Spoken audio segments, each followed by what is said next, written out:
Hey everybody, today I am going to film a video that's a little bit embarrassing for me. I talked about this in my last channel update.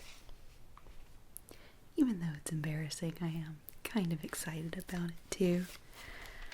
I'm going to be reading a story that I wrote when I was in 5th grade. So I would have been, 10, 11 years old. I think I was 11.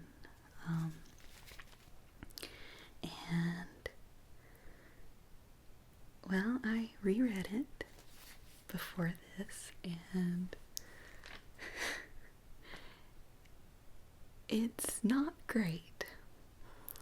But do keep in mind that I did write this when I was 11. And this is the original draft, misspellings and all, and my, there are so many misspellings and grammar mistakes, and I've been trying to decide if I want to paraphrase parts or if I'm just gonna read it as is in all the embarrassing glory. And I think I'm just gonna read it as is. So again, keep in mind I was 11. I was very into fantasy, and I think that there is a good base here for it to be a good story, but it needs work. But without further ado, I hope you enjoy the story Dragon Possessions.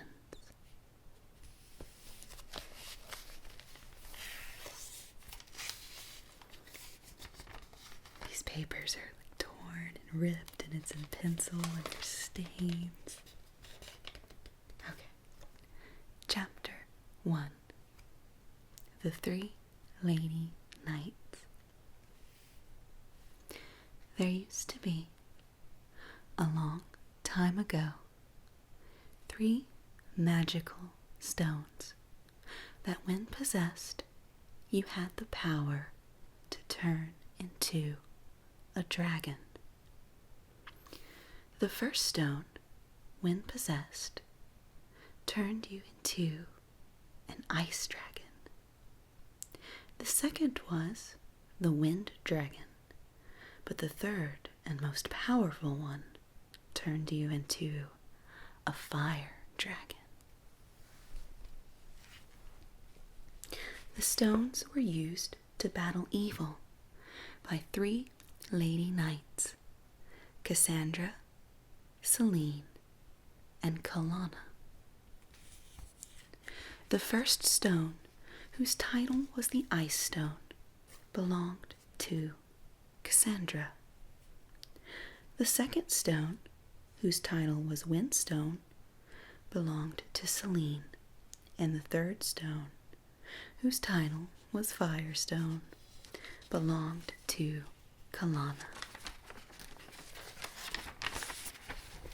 These are all stapled together, and it was too thick for me to actually staple, so it's falling apart after however many years it's been.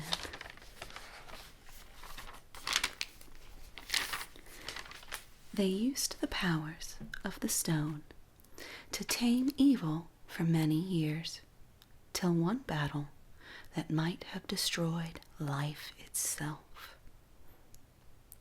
The 3 lady knights were headed towards the cave of Messendor.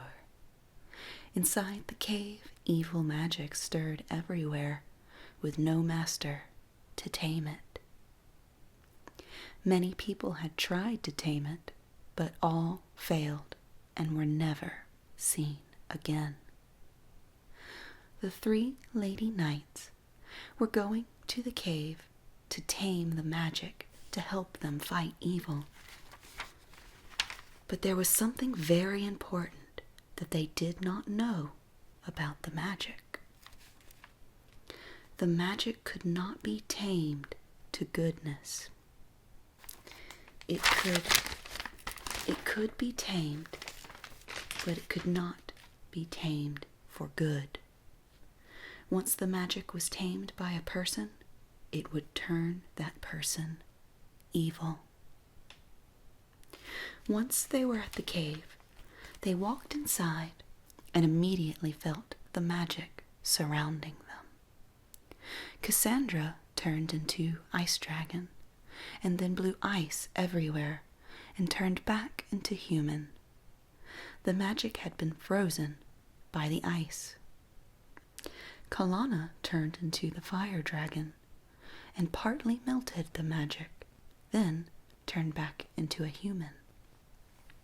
Then Celine turned into the Wind Dragon and blew the magic around them and turned back human. Then the three girls all turned into dragons and began taming the magic. By the time the magic had melted, it had been tamed.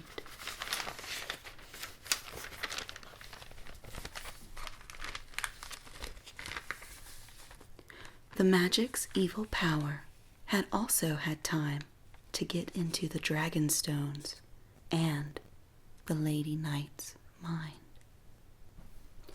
They had been turned to the evil of Macinder's magic. They turned into dragons and started rampaging through town. They had planned to put their powers together and destroy the world. But when they tried, in a poof of dust, they disappeared, never to be seen again. Only the stones remained. With the Lady Knights out of the picture, all evil went out of control. They all wanted the stones that the Lady Knights left. So the king sealed the 3 stones in 3 different caves: the Ice Cave, the Wind Cave, and the Fire Cave.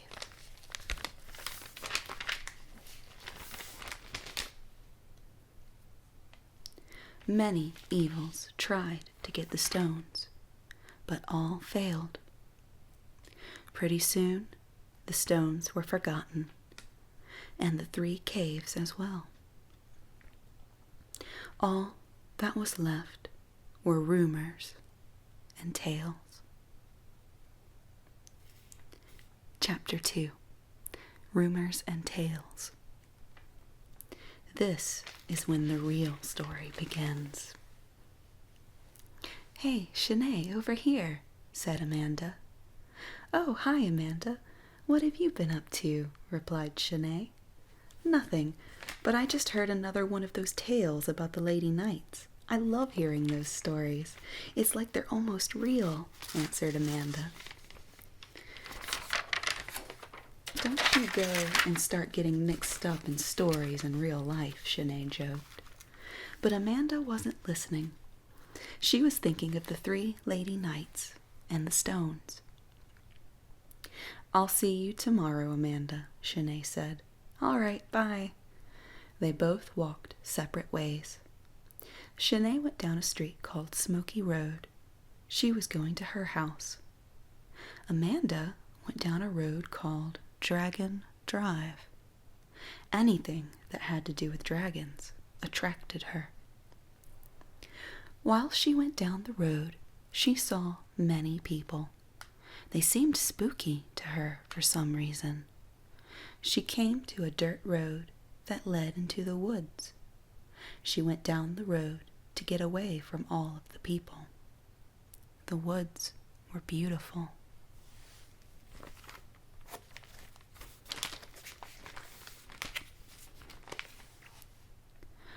Amanda walked around, admiring its beauty. She came to a cave and walked in. It had been a fairly warm day, but inside the cave, it was freezing. She walked further down the cave and the further she went, the colder it got. Pretty soon, she was at the end of the cave. There was a pedestal in a corner with a blue stone on it. Amanda went up and looked at the stone. Amanda felt the urge to touch the stone. She knew that she shouldn't, but the urge was too strong. She gently laid her finger on the stone. The ground started to shake, and the ghost of a dragon rose out of the stone. "Ah!" Amanda screamed.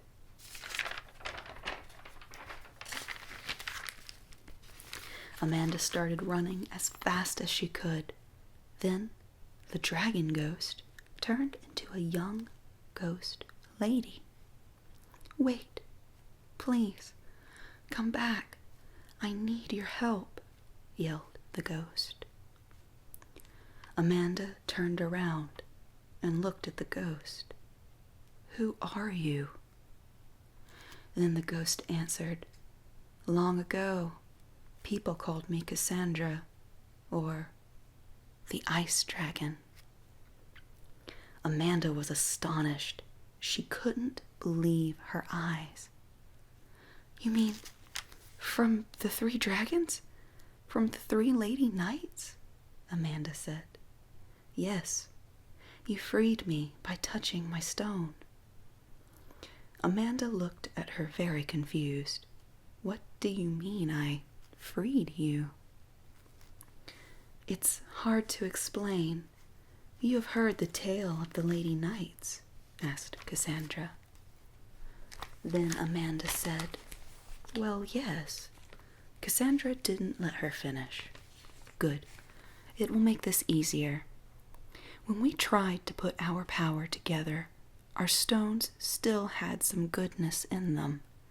So the stones used their last bit of strength to trap us so we couldn't harm anyone." Amanda wasn't as confused anymore, but she had one more question. "Why do you need my help?" Cassandra looked at her a minute and then answered, "You freed me. But for me to leave this cave, you must free the other knights too. Will you please help me?"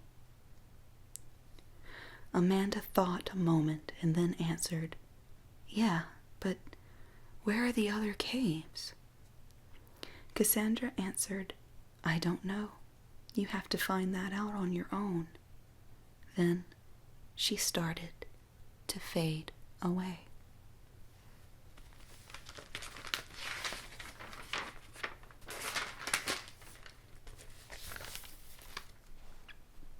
Chapter 3. Switches. Wait, come back. How can I help if I don't know where the stones are?" Amanda yelled after Cassandra disappeared. She walked out of the cave thinking about all she had seen. She wandered around the woods a little while just thinking about how she could help. Where could the caves be? Maybe they're all in this forest. But what if they're not? She said to herself after a while. She decided to go out of the woods and get some supplies because she might be gone for a while. After she got the supplies, she went back in the woods the same way she had come in, but everything was switched around. It startled her at first, so she ran out, but then she went back in and it was different again. "Wow, every time I come back in, the woods switch around," she said after thinking about it. She walked farther in the woods. She was trying to find another cave. Finally, she saw a small opening to a cave. She had to get on her hands and knees and crawl to be able to fit in. When she was inside, she could stand up, but she had to bend over a little. The cave was very windy, and one of the blows were so hard it blew Amanda down. She skinned her elbow when she fell.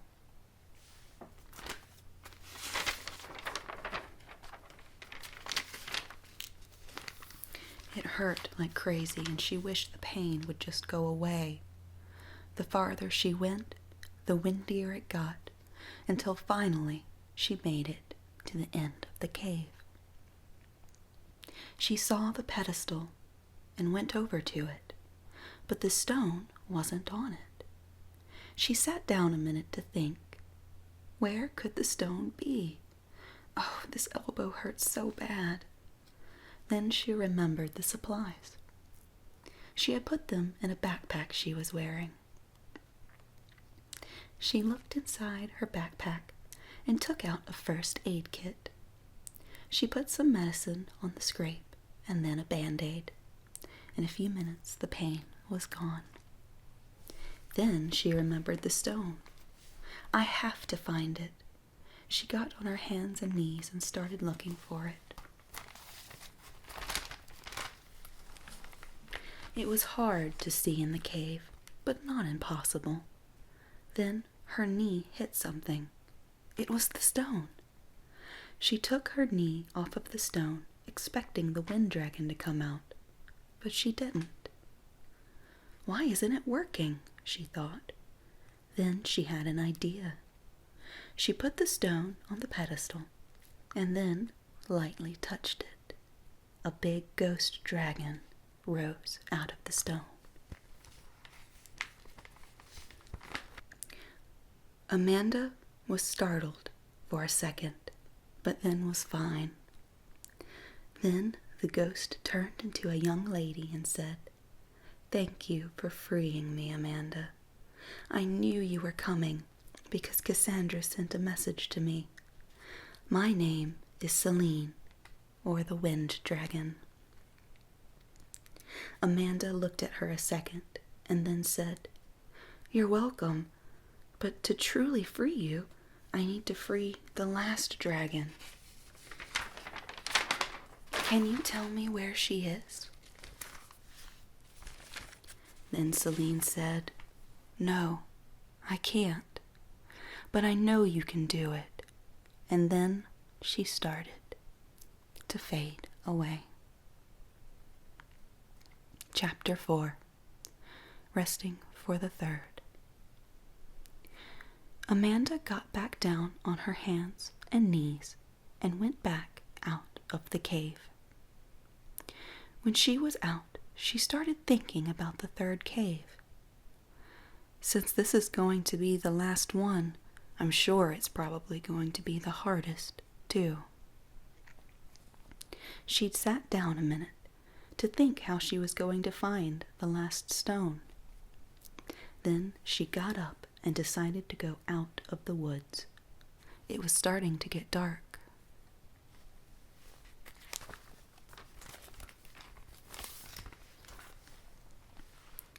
While she walked home, she was trying to think of an excuse to tell her parents why she was gone so long.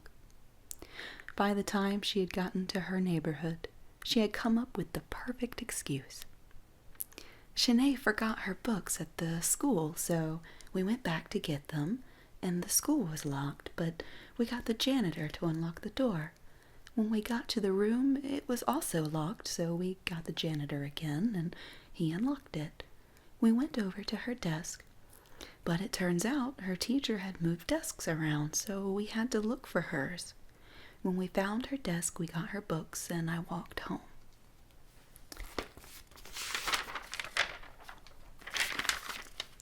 It was a foolproof excuse. When she got home, she told her parents the excuse, and it worked perfectly. She went to her room and laid down. She thought about her plan for tomorrow. She decided to set her alarm to 5 a.m. and get up and go to the woods and look for the last cave. She set the alarm and went to sleep. She dreamed about the cave and the next dragon and how hard it will be to to find it. Chapter 5. Will I ever find it? Her dream was suddenly stopped by a loud beeping. It was the alarm. It was 5 a.m. She sleepily got up and put some clothes on. Then she put her backpack on and climbed out the window. She didn't want to wake her family.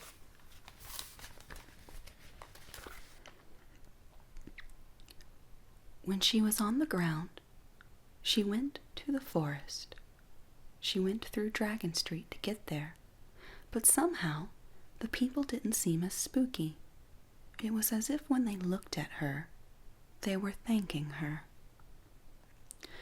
When she got to the woods and walked in, all was changed around again. This time there was even a pond. She had brought a water bottle but had forgotten to fill it up, so she went over to the pond to fill it. After she was through filling it, she looked at her reflection in the pond.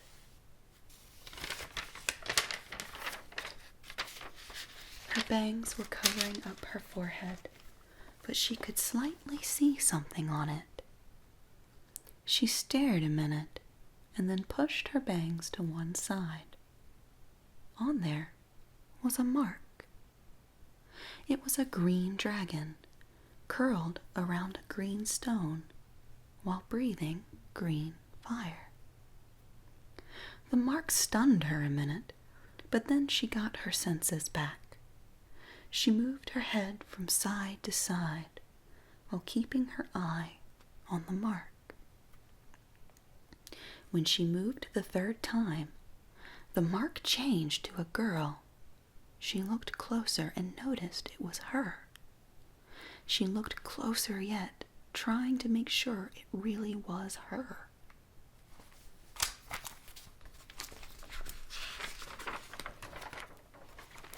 When she had made sure it was her, she sat there a moment, drank some water, and started looking for the cave again. I wonder why that mark is on my forehead. Maybe it has something to do with finding the stones. Amanda thought while looking for the cave. She looked for hours. After a while, she wondered if she'd ever find it. How will I ever find it? Compared to the other caves, this is the hardest thing in the world. She wandered around the woods a little more, then decided to go out of the woods and think about where the last cave could be.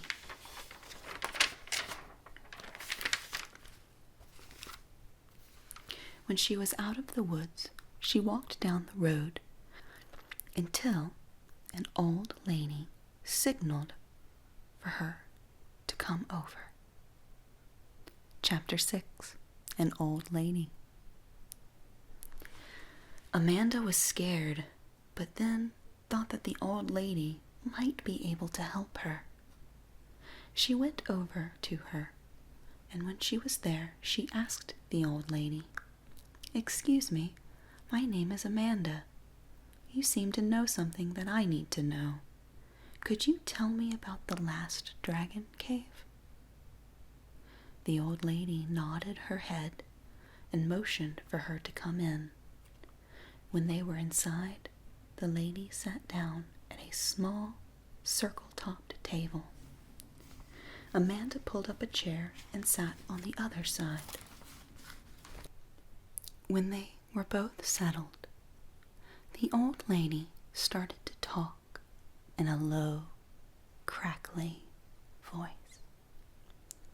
"Child, I can tell you about the fire cave and how to get to it."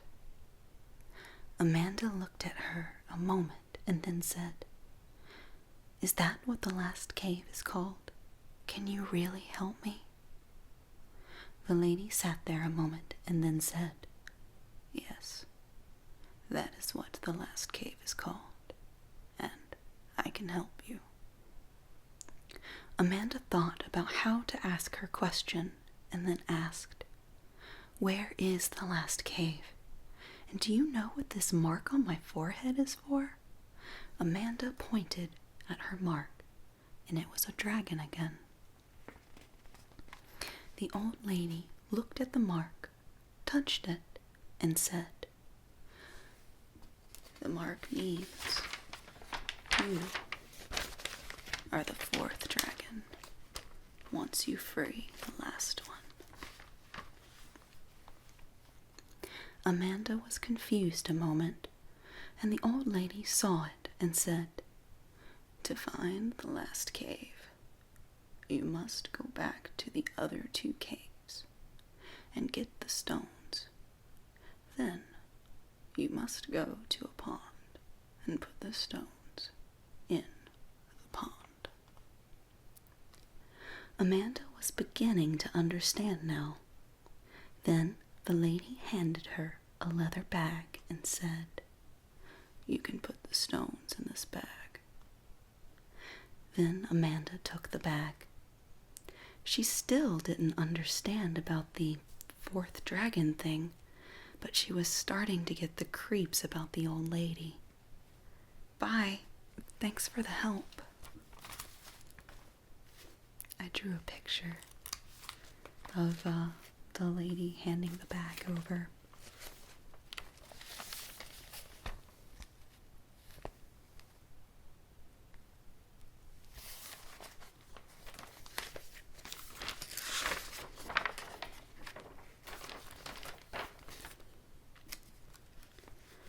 Once she was on the road again, she started thinking, how did that lady know all those things? And how did she know about the mark? She decided to think about that later. She had work to do. Chapter 7, Returning. When she was in the forest again, she stepped in and out until the ice cave appeared. She walked over into the cave. She had forgotten how cold it had been. She took out a jacket from her backpack and put it on. She started walking down the cave, and after a while, she finally made it to the pedestal.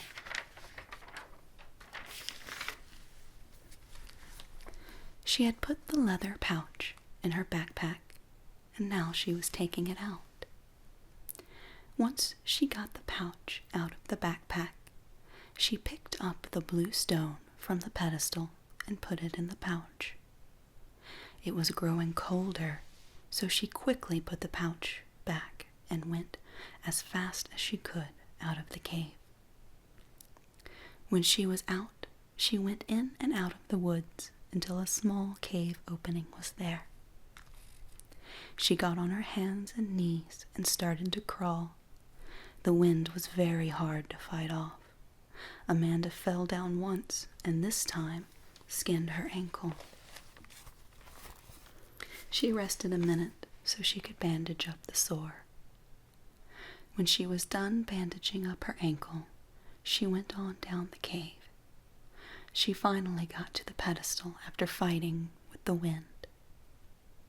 She took out the leather bag and put the stone inside. "I've got both of them now. I just have to go to the forest pond and put them in." She went out of the cave carefully so she wouldn't fall again, and stepped in and out of the forest until a pond appeared. She went to the pond and took out the leather pouch. "Well, here it goes," she said as she took the stones out and put them in the lake. When she had put them in, the ground began to shake. A huge mountain started to rise out of the lake. On top of the mountain, there was the fire cave. The mountain rose higher, higher, and higher. When it finally stopped rising, Amanda said, "How am I going to climb all the way up there? It's impossible."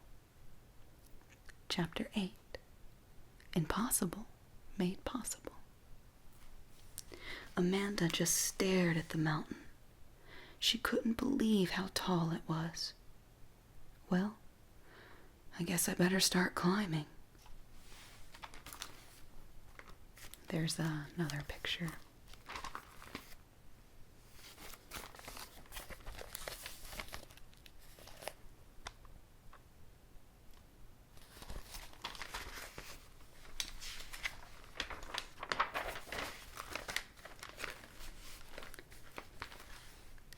She had brought some rope, and she was now about to use it.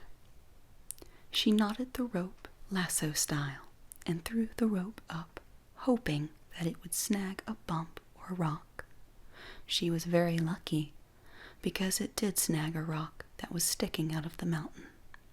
She tugged on the rope to make sure it was safe. She started to climb the mountain.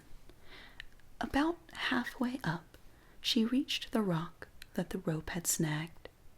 She held on as tight as she could with one hand and threw the rope up. She thought she saw it snag something, but it was just laying on the side of the mountain. When she pulled to make sure it was safe, she slipped and the rope fell. She screamed and screamed, but when she was about to land, the rope snagged something, and she was saved. She climbed back up to where the rope was snagged, threw it up, and this time, before pulling, she made sure it had really snagged something. Once she had made sure it was safe, she started climbing. Once she almost fell again. In about 3 hours, she was almost to the top. Man, I'm so tired. I don't know if I can keep going. But I'm so close, Amanda said when she was only a few climbs up. But she kept on going. Soon, she had made it to the top. I made it! Yes, yes, Amanda yelled as she danced around. She had forgotten how tired she was and was now dancing everywhere. By the time she was done dancing, it was 8 p.m. I'm so tired. It's a good thing I brought a sleeping bag. She opened her backpack and took out a large sleeping bag. The top was forest green and the bottom was a dark red. Good night, Amanda said as she laid down and went to sleep. She dreamed of the last dragon and the old lady. She was very unaware of the dangers that were in that cave.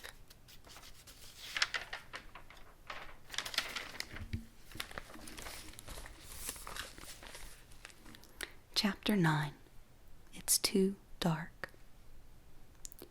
When Amanda woke up, she went straight to work. She looked through her backpack and made sure everything she needed was there. Everything's there, she joyfully said after she was done looking. She now looked inside the cave and began to worry. She slowly walked in. Gee, it sure is dark in here. Maybe I brought a candle. She looked through her backpack, hoping that she had brought one. Once she had looked through it, at the very bottom was a small candle. Yes, I found one, she said. But how will I light it?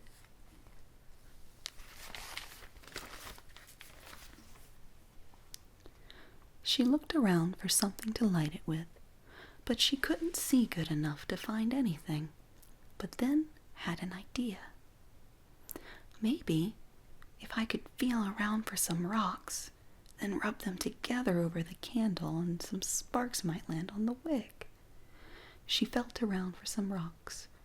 It took a couple minutes to find the first one and a few more for the second. She positioned the candle in an upright position and then began to rub the rocks together. She counted how long it took. 3 minutes, 6 minutes, 20 minutes, an hour. Wait, yes, she said. because after an hour a spark caught the wick and it was burning. "All right," she said, as she picked the candle up. "I need a cloth or something to keep the wax off of my hand," she said while she was looking through her backpack.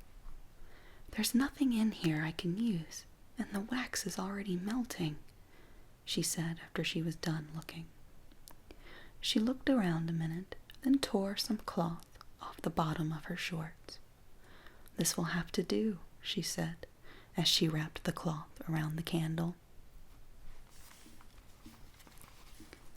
She walked on down the cave, one time running into some bats, but she kept going forward, and then she fell down a big black hole.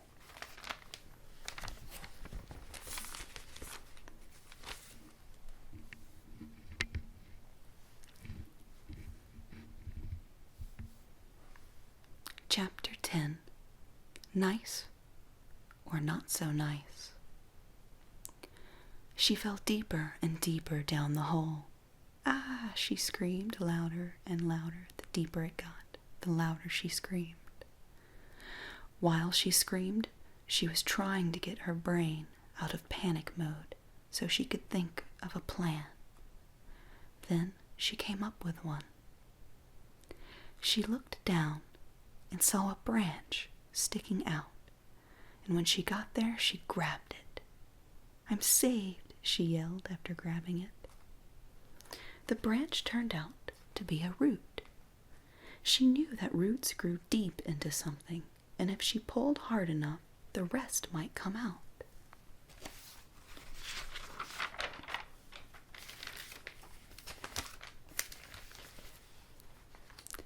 She carefully judged exactly how to pull.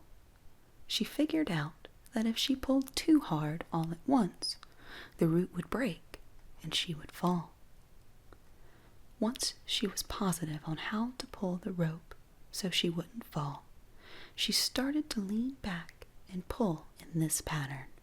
Slightly pull, jerk.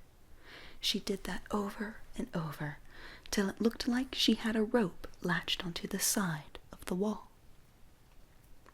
She held on very tight to the root rope and started to climb down. When she got to the bottom of the hole, she jerked the root as hard as she could, and the whole thing came down. "I might need this later," she said as she stuffed the root rope into her backpack. She started looking around, but she couldn't see too well because she had lost the candle when she fell. After looking around for about 5 minutes, she started hearing voices. At least 20. "Who's there? Hello?" she started saying as the voices grew louder. She looked around, trying to hear where the sound was coming from, then saw some light coming from a tunnel. What if they're hostile? What if they aren't coming in peace? She started thinking as the voices grew louder. She started looking for a place to hide, then saw a rock she could hide behind. She ran over to the rock and got behind it just in time, because the things that were making the noise were now in the same room she was in. She looked out from behind the rock and saw little, dark, green, ugly people. They had orange hair with a light green zigzag going through it that stood up as if all the static in the world came from them. They had orange and green flip-flops and a purple skirt on. They started speaking to each other in this weird language. Then, one that was bigger than all the others raised his hands, and all was silent. Then he began to speak. wo gong shing gon do, figgy wiggy pomp rat, figgy fompy woo. Amanda had no idea what he was saying, but she thought that pomp rat might mean plump rat. Then they started searching for something. Oh no, they'll find me any minute now, she said to herself as they were looking. She looked around for a way out. She looked over at the wall behind the rock and decided, I'll have to climb out. She started to climb the wall by throwing her root rope up like a lasso. Then something terrible happened. She fell. You get to enjoy another picture now.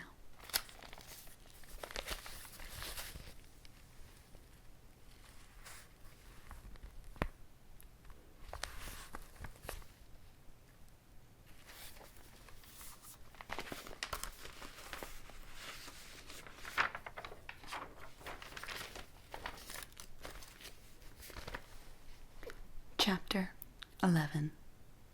I guess they are nice. She hit the ground with a loud thump. The little people saw her then. The leader, the one who was bigger than the others, went over to her and picked her up and started talking in English. What are you doing here? His voice sounded very rusty. I'm here to find the Firestone. The minute she stopped saying Firestone, everyone started whispering, and the leader picked her up and said, Wimpy Fimpy O.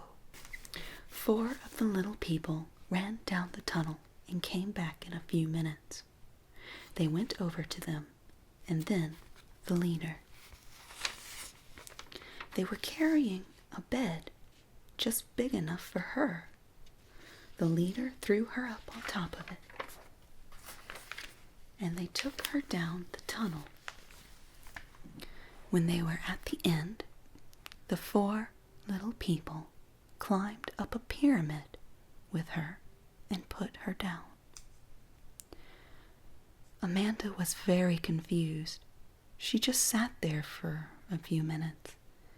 She had seen one of the little people run down a tunnel, but didn't pay that much attention to it because she was so busy looking at her surroundings. Beside the pyramid, there were large, brightly lit torches. All scattered around the sides of the cave were little huts. They were just the right size for the little people. She was fascinated with it. A whole world that no one knew about. About the time she was done saying this, the little person that had ran out of the room was back. He was carrying a very large book. He went over to the leader, who was eyeing Amanda happily. He took the book and opened it to about the middle and said in English, Amanda, we have been waiting for you. It is an old legend that you would come asking for a firestone. My people are under a spell as long as the fire dragon is held in that stone. We can't be normal. Amanda understood halfway. She was beginning to be able to understand things a lot more since she had begun her journey.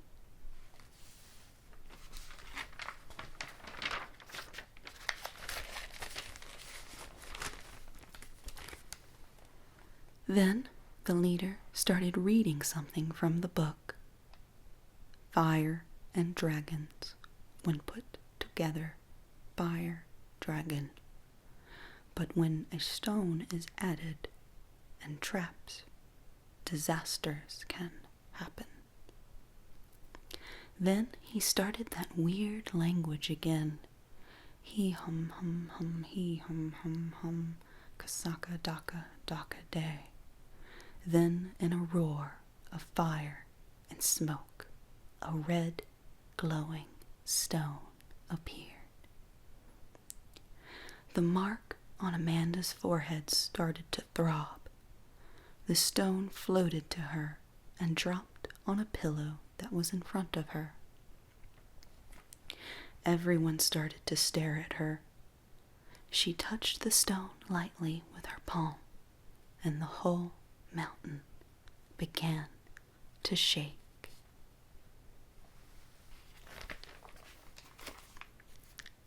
Chapter 12. Unraveling Secrets. "What's going on?" Amanda yelled in a shaky voice. Fire began rising out of the firestone.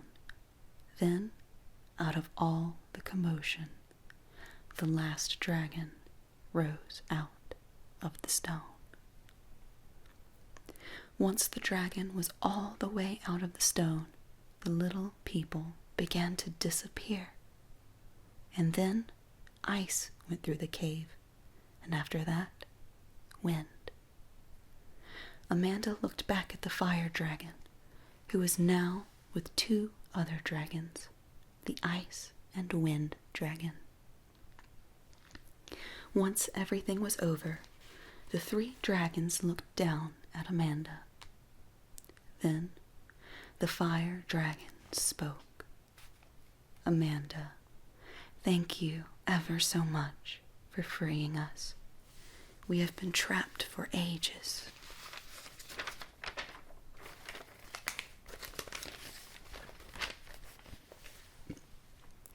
As you should know, I am the fire dragon, or Kalana.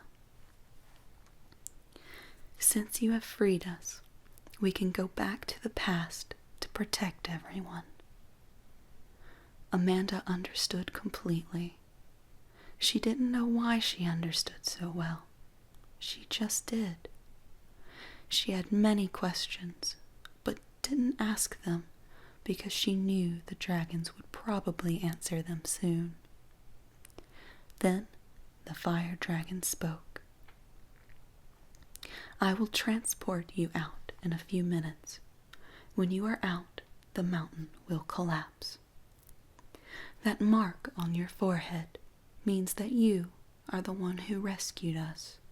So if something goes wrong again, we will send someone to find you, and that person will only know by the mark.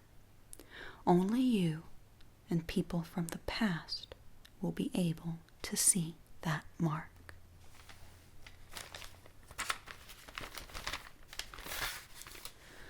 That triggered something in Amanda's mind. What about that old lady that could see it?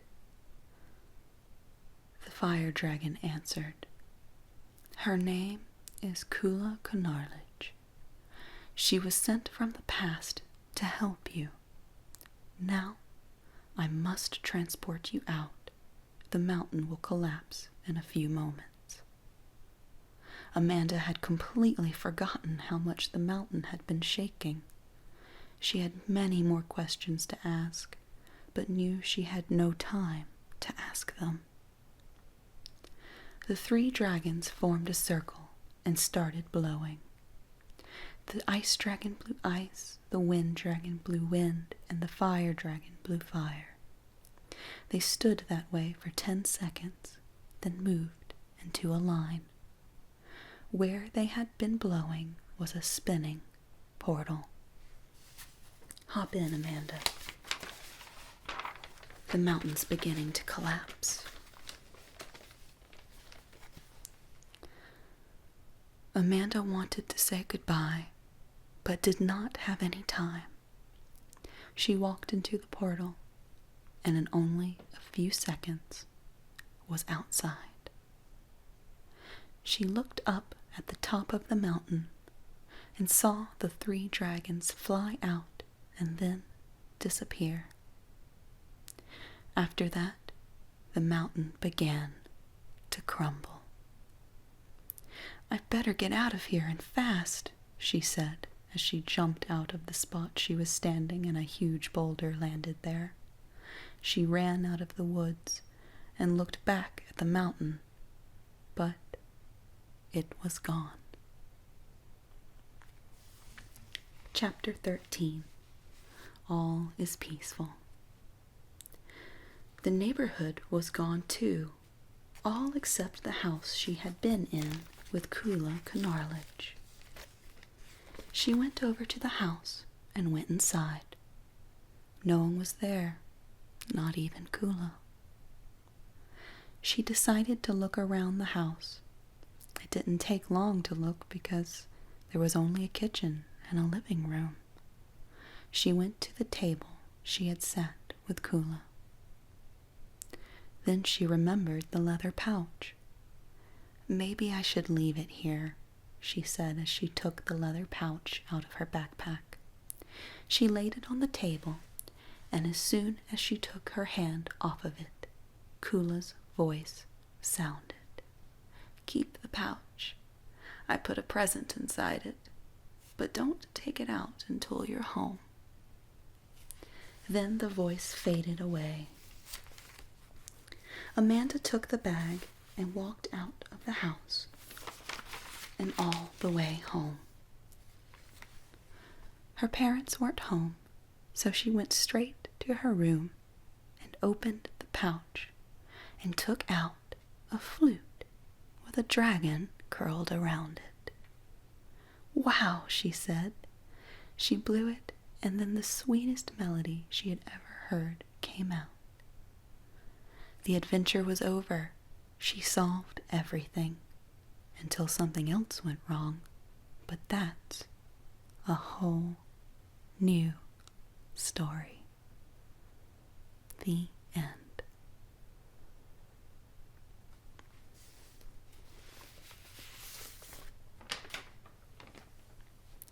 So, that is the little fantasy world that I came up with when I was 11. And that's part 1 of the story. I started a sequel to it that kind of picked up a few of the things from this story I just read that didn't get fully explained. I knew as I was writing it originally that it was something I wanted to continue, so I left a few mysterious things. For example, in the second book, I talk a lot more about the cave of Masendor and who is behind all of that. And I never did finish it, unfortunately. But perhaps if you enjoyed this, I might get up the courage to read what I had written for a sequel. And to be perfectly honest, I've always been interested in rewriting this story, keeping the same elements, but writing it in a way that would be a little better than what a 10 or 11-year-old could do. So thank you so much, everybody, for listening to this story. I know it's kind of silly and a bit juvenile, but I was a juvenile when I wrote it, so I hope you enjoyed it anyway.